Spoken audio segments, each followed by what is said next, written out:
É com muita alegria que a gente tem a oportunidade de estar estudando a palavra de Deus. Para nós é um privilégio muito grande conhecer a verdade e nela nos aprofundarmos. Hoje nós vamos dar início a uma nova série de estudos. Eu tenho trabalhado algumas séries de estudos, não muito longas, justamente para a gente poder ter uma variação.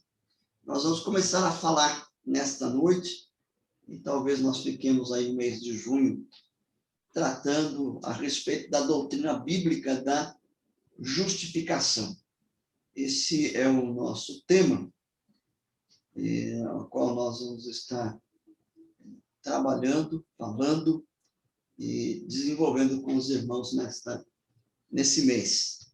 Nós vamos, então, dar início ao nosso estudo, uma palavra de oração, pedindo que Deus nos ilumine e nos esclareça. Vamos orar mais uma vez?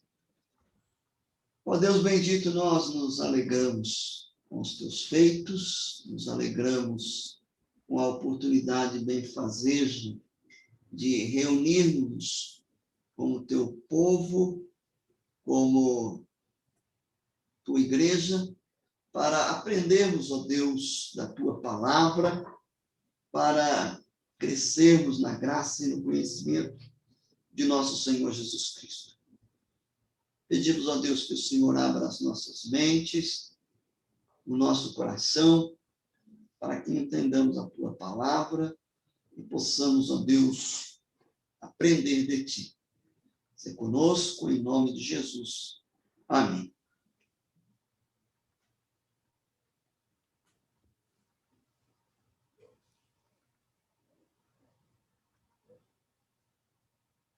Irmãos, nós vamos dar início a essa série de estudos, e eu estou fazendo uma adaptação, né, deste livro do Joel Bick e o Steve Lawson. São dois pregadores contemporâneos, que eu gosto muito de ouvi-los também. Então, eles publicaram esse livro, Raiz e Fruto. É uma harmonia que eles fazem do ensino paulino a respeito da doutrina da justificação com o ensino de Tiago, a carta de Tiago. Então, harmonizando Paulo e Tiago sobre a doutrina da justificação. Mas nós vamos fazer uma adaptação, eu não vou trabalhar exatamente o que eles trabalham no livro, mas eu vou pescar algumas ideias ali que eles nos apresentam para apresentarmos a doutrina bíblica da justificação. Então, se você quiser adquirir o livro, vale a pena para enriquecer mais a sua leitura. A primeira coisa que nós devemos perguntar, à guisa de introdução do nosso tema, por que estudar a doutrina bíblica da justificação? Nós vamos observar, irmãos, que a Bíblia, a palavra de Deus, ao descrever a condição natural do homem, de toda a humanidade, traz-nos uma verdade marcante. A palavra de Deus vai nos dizer que todos estão debaixo do pecado.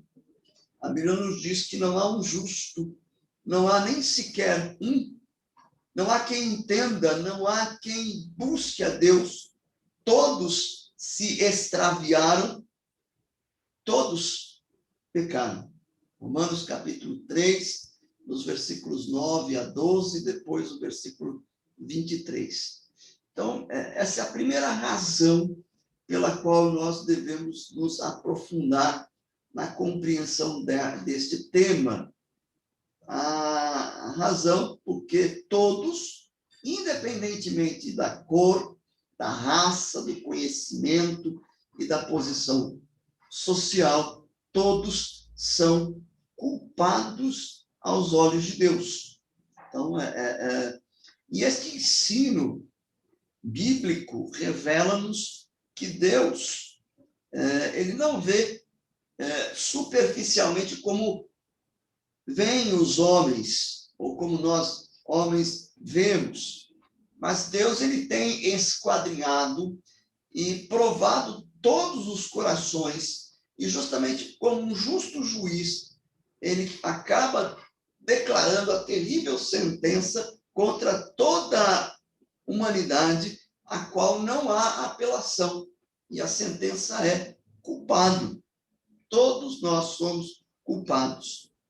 Então, se todos nós somos culpados aos olhos de Deus, se nós estamos todos debaixo do pecado, e por consequência disso nós somos culpados diante de Deus, vai destacar uma pergunta importante que nós encontramos lá no livro de Jó. Lá no livro de Jó nós vemos a seguinte questão: como, pois, seria justo o homem perante Deus? E é esta grande pergunta, e a grande questão, que a Reforma Protestante, lá no século XVI, trata de responder. Como pode uma pessoa amar como eu ser aceita por um Deus justo e santo? Em que base Deus me aceita se eu, de fato, sou pecador? Martinho Lutero, um monge agustiniano, quando ele se depara com a compreensão daquilo que Paulo nos fala na carta aos Romanos, ele vai descobrir que o homem ele é justificado baseado somente na fé em Cristo Jesus. Então, o Joel Bick e o Lawson, vão dizer: a justificação somente pela fé se tornou a doutrina fundamental da Reforma no século XVI e continua a ser a pedra fundamental para cada igreja verdadeira hoje. Então, como Lutero escreveu, esse é o próprio artigo sobre o qual a igreja permanece de pé ou cai. E nas palavras de Thomas Watson, um pregador do século XVII, ele vai dizer: a justificação é a própria estrutura e o pilar do cristianismo. Então, essas são as duas razões pelas quais nós devemos entender e estudar a doutrina bíblica da justificação. Primeiro, porque não há um justo sequer aos olhos de Deus. E para entendermos como é que nós somos aceitos por um Deus justo, mesmo sendo pecadores, nós precisamos entender o que a Bíblia trata a respeito desta doutrina. E a segunda razão é porque essa doutrina ela é basilar. Então, dada a importância deste ensino, eu quero convidá-los a meditar neste tema. Em primeiro lugar, essa doutrina ela não só está no coração do Evangelho, mas ela é o Evangelho. E, em segundo lugar, a doutrina da justificação é o maior antídoto contra a heresia. Quase todas as heresias se originam a partir de um entendimento errado, a partir dessa doutrina, da compreensão da maneira como Deus salva o pecador. Em terceiro lugar, a justificação ela é um grande incentivo para uma igreja avivada. Então, se nós queremos ter uma igreja realmente avivada, de acordo com o ensino da palavra de Deus, nós temos que ter clareza daquilo que Deus nos ensina sobre a justificação. Somente Deus pode operar um avivamento, mas o verdadeiro avivamento nunca ocorre sem que antes haja a redescoberta de uma verdade bíblica tão básica quanto a justificação pela fé somente. E, em quarto lugar, a justificação tem um grande impacto sobre uma vasta gama de problemas pastorais, tais como a falta de segurança da fé e a incapacidade de lidar com as aflições. de um modo cristão. Então, a compreensão dessa verdade bíblica, ela vai nos ajudar também a lidar com as aflições e a descobrirmos uma segurança que nós temos em Cristo Jesus.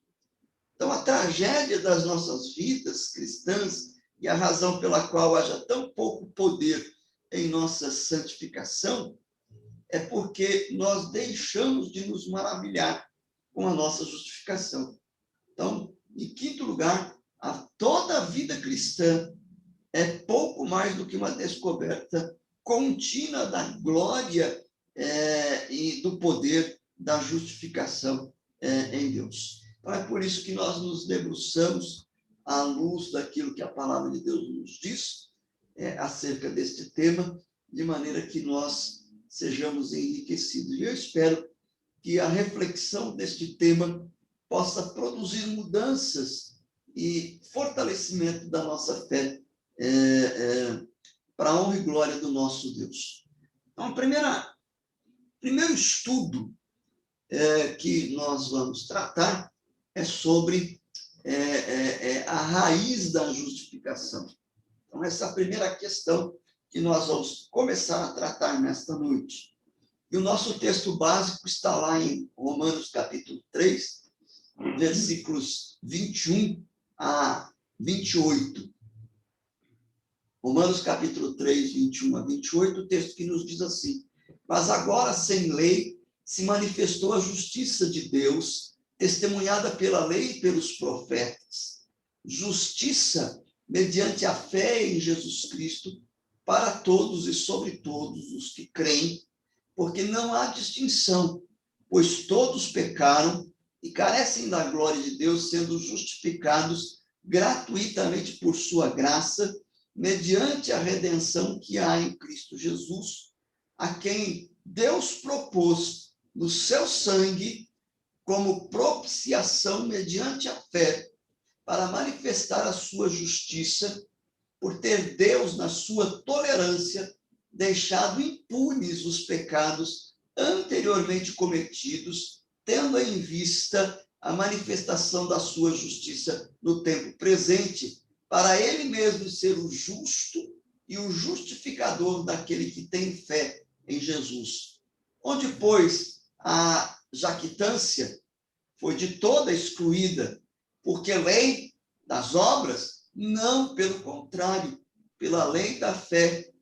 Concluímos, pois, que o homem é justificado pela fé, independentemente das obras da lei. Então, o que nós podemos perceber, a partir da leitura deste texto, de uma forma muito clara e muito transparente, é que a justificação ela é pela graça, ou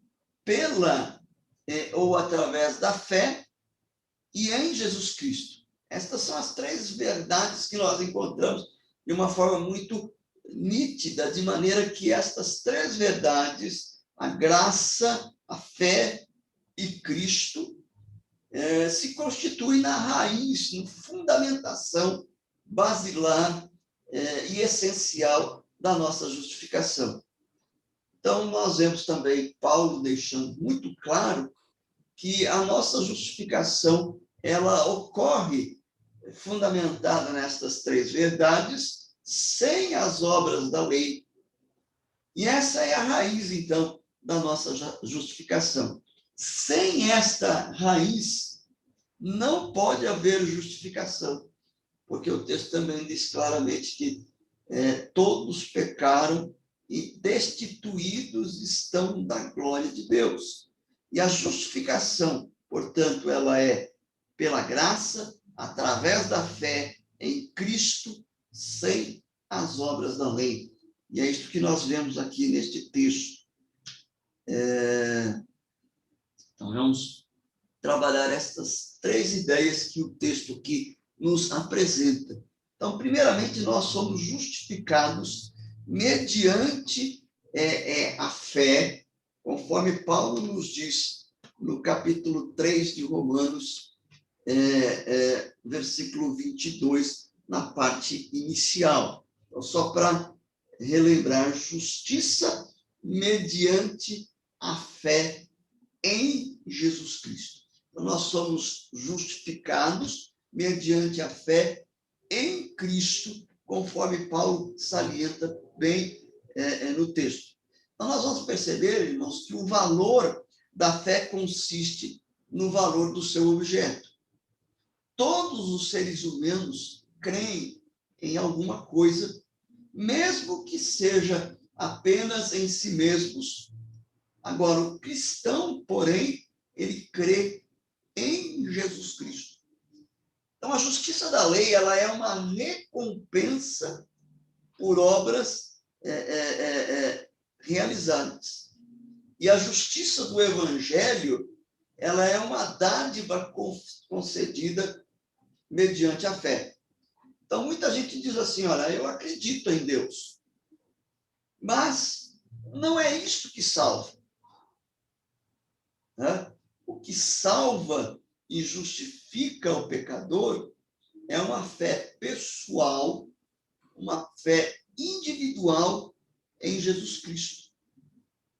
Porque a Bíblia diz claramente que até mesmo os demônios no inferno creem em Deus e estremecem. No entanto, isto não salva. Os demônios não são salvos por crerem em Deus, conforme o texto de Tiago 2, versículo 19. Então, nós vamos verificar de uma forma muito clara, irmãos, que esta fé em Cristo, por esta instrumentalidade naquilo que Cristo fez, é que nós somos, de fato, salvos diante de Deus. Não há outro meio de alcançarmos o favor de Deus, senão mediante a fé em Cristo Jesus. Então, essa é a primeira verdade que Paulo, de uma forma muito nítida e muito clara, traz no texto que nós encontramos aqui em Romanos, capítulo 3, versículo 22. Então, vejam só, é a certeza de que aquilo que Cristo realizou por nós durante a sua encarnação, durante o momento em que ele assume a nossa humanidade, por meio da sua crucificação, morrendo em nosso lugar, ressuscitando dentre os mortos e alcançando a glória depois de conviver com os apóstolos por alguns dias, ele vai ser glorificado. Então, é essa obra consumada por Cristo Jesus que nos garante acesso à presença de Deus. E por crermos naquilo que ele realiza, é que nós alcançamos a nossa justificação. A segunda verdade que nós encontramos de uma forma muito clara também aqui no texto é que a nossa justificação, ela vem pela graça.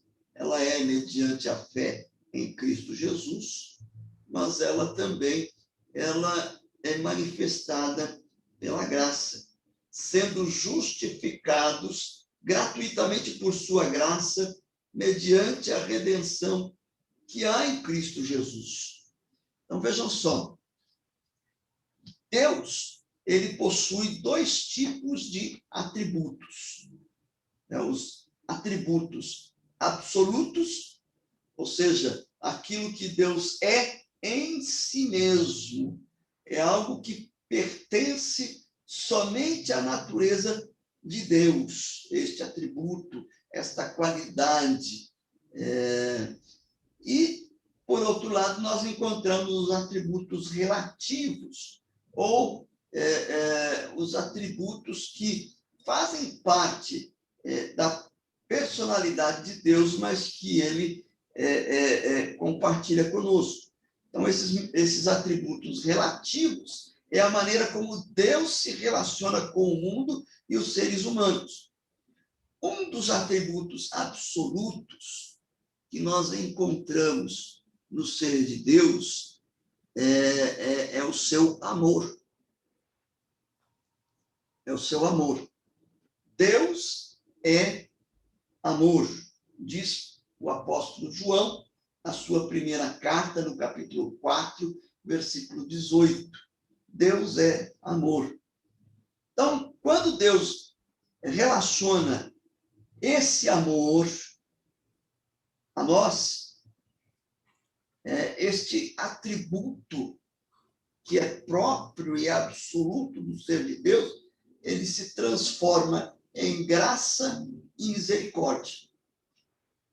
Então, em sua misericórdia, Deus não dá a nós o que de fato nós merecemos. Então, quando a Bíblia diz Deus é amor, esse amor ele é manifestado à vida do crente pela misericórdia, porque ele não nos trata da forma como nós de fato merecemos. E em sua graça, Deus nos dá aquilo que nós não merecemos.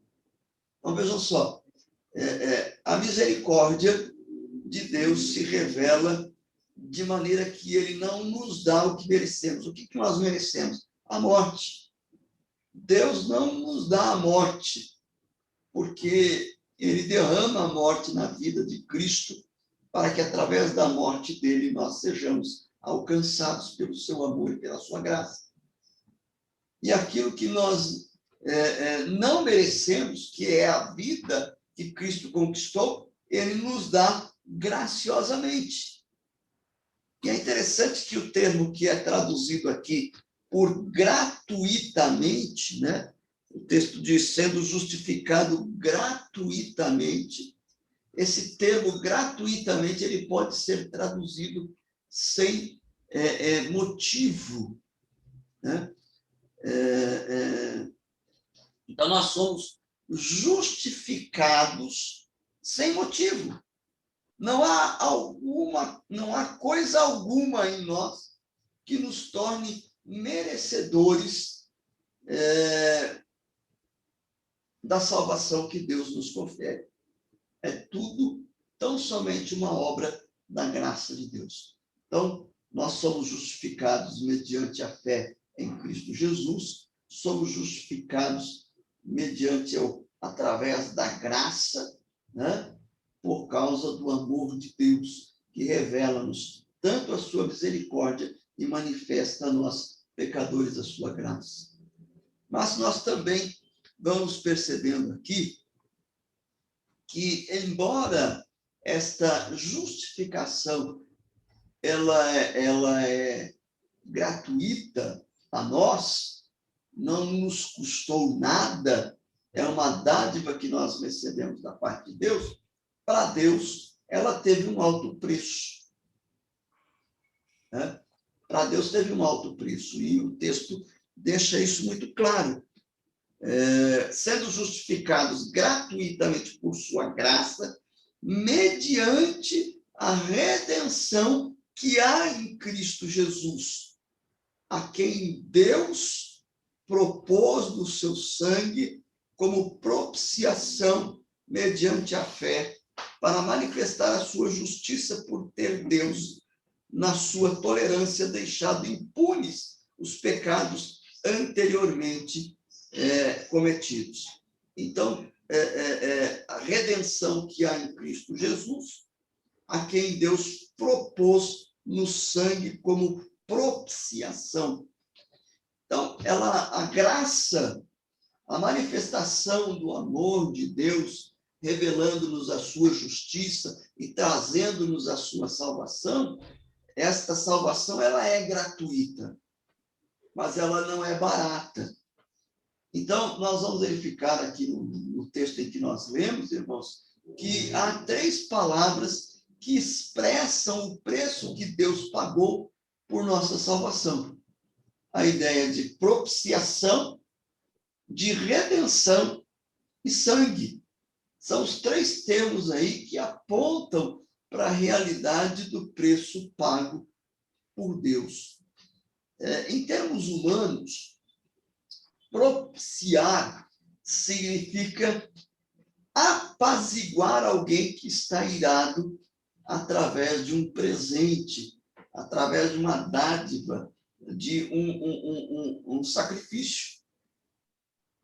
Tá? Então, o pecado, quando ele entra no mundo e nós nos tornamos pecadores, a partir deste momento nós estamos sujeitos não só à morte, mas nós estamos sujeitos à ira de Deus. Então, o sacrifício de Cristo Jesus é um sacrifício propiciatório, porque ele tem o objetivo também de apaziguar a ira de Deus contra nós, tomando sobre si a ira, né? Então, nós vamos verificar que, dentro dessa perspectiva, a ideia de propiciação também vai um pouquinho mais além, porque refere-se ao cumprimento da lei de Deus, a satisfação de todos os seus requisitos justos, para que Deus possa perdoar gratuitamente os que creem em Cristo. E aí entra a questão da redenção, né? Onde o sacrifício de Cristo por nós, lá na cruz, não só apazigua a ira de Deus sobre as nossas vidas, mas refere-se que ele satisfez o preço que precisava ser pago para que nós pudéssemos encontrar o perdão, a graça e a reconciliação em Cristo Jesus. E aí é por isso que entra a questão do sangue. O sangue nos diz qual foi o preço que foi pago. Qual é o preço que Deus pagou para que nós pudéssemos ser salvos, pudéssemos ser justificados? O preço pago foi a vida do Senhor Jesus Cristo. Jesus Cristo teve que morrer na cruz a fim de cumprir a lei e de justificar os pecadores. Um grande pregador chamado Campbell Morgan, pregador inglês, eu já devo ter contado essa ilustração para vocês em outra ocasião, permitam-me repeti-la, mas é porque é muito legal essa ilustração trazida pelo Campbell Morgan. Ele foi pastor na Inglaterra e lá, na região onde ele pregava, era uma região de minas, de mineradores. E ele tentava explicar, justamente para um trabalhador da mina de carvão, a salvação gratuita.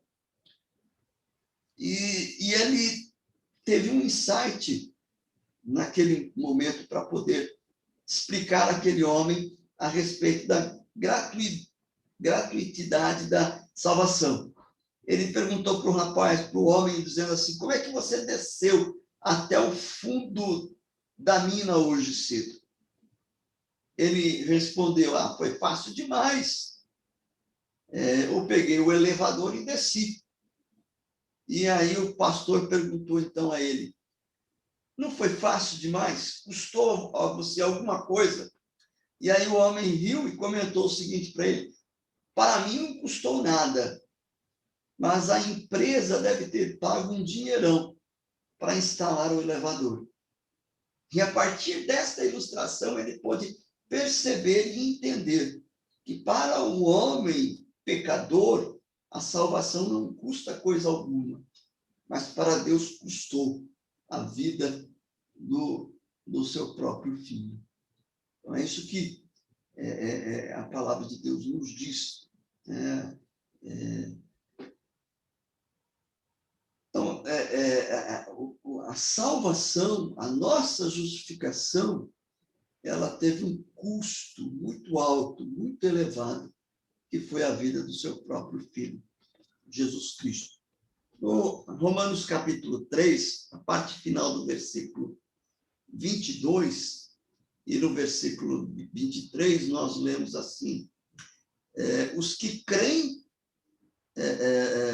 justiça de Deus mediante a fé em Cristo Jesus, para todos e sobre todos os que creem, porque não há distinção, né? Então, porque todos pecaram e carecem da glória de Deus. Então, as boas novas que a palavra de Deus nos diz é que esta justificação que nos reconcilia com Deus, esta justificação que nos garante a vida que há em Cristo Jesus, elas são as boas, ou a boa nova de Deus para todos os homens, porque, na verdade, a Bíblia nos diz de uma forma muito clara que todos precisam ser salvos. Então, em se tratando de condenação, não há diferença nenhuma entre judeus e gentios. Todos pecaram, né? E todos estão aquém da glória de Deus. Deus declarou todos os homens culpados e ele o faz para que ele pudesse agora oferecer a todos o dom gratuito da vida eterna que há em Cristo Jesus, o dom gratuito da salvação em Cristo Jesus. Então, a salvação, ela abrange a todos os homens, de todas as partes, de todos os povos, de todas as raças, de todas as línguas, e não há distinção entre raça, cor, classe social. É em Cristo que nós alcançamos a vida eterna, alcançamos a nossa justificação. Então, é isso que a palavra de Deus nos diz muito, muito claramente. Então, nós devemos ser gratos, irmãos, devemos ser imensamente gratos a Deus por tão gloriosa e grandiosa salvação que nós encontramos em Cristo Jesus. Então, essa é a grande verdade que nós encontramos na palavra de Deus. Então, no próximo estudo, nós devemos estar falando, hoje nós estivemos vendo a respeito da raiz da justificação, nós vamos estar estudando, a partir de Romanos capítulo 4, quais são os meios da justificação. Nós vamos estar delineando e aprofundando um pouquinho mais diante daquilo que nós já falamos a respeito desta salvação, que realmente nós possamos ter em Cristo Jesus esta graça, esta justiça, para que desfrutemos de uma vida plena e abundante com Deus. Que Deus, assim, nos abençoe e nos guarde. Nós vamos, neste momento, ter uma palavra de oração. O presbítero Nelson nos dirige a Deus em oração nesse momento. Santo Deus, nós estamos, Senhor, reunidos, aprendendo um pouquinho mais da tua santa e bendita palavra, ó Deus. Certamente isso é um privilégio para nós, porque sabemos que conhecendo a verdade, com certeza podemos fazer sempre, ou procurando sempre fazer a tua vontade, ó Pai. Esteja com cada um de nós, Senhor, guardando-nos e nos protegendo de acordo com a tua e santa vontade, ó Pai. Agradecemos pela tua presença nas nossas vidas e porque nos tem guardado, Senhor. Ó Deus, pedimos para que agora nos despeça, apesar de estarmos assim, numa plataforma digital, Senhor, a gente se despede dos nossos irmãos e amigos, Senhor, e pedimos para que esteja sempre conosco. Perdoa, Senhor, os nossos pecados, abençoe os enfermos da nossa igreja, ó Pai, e liberte-os conforme a tua santa e divina vontade. Pedimos, Senhor, e agradecemos em nome de Cristo Jesus. Amém. Deus nos abençoe e nos dê uma noite agradável na presença do nosso Deus.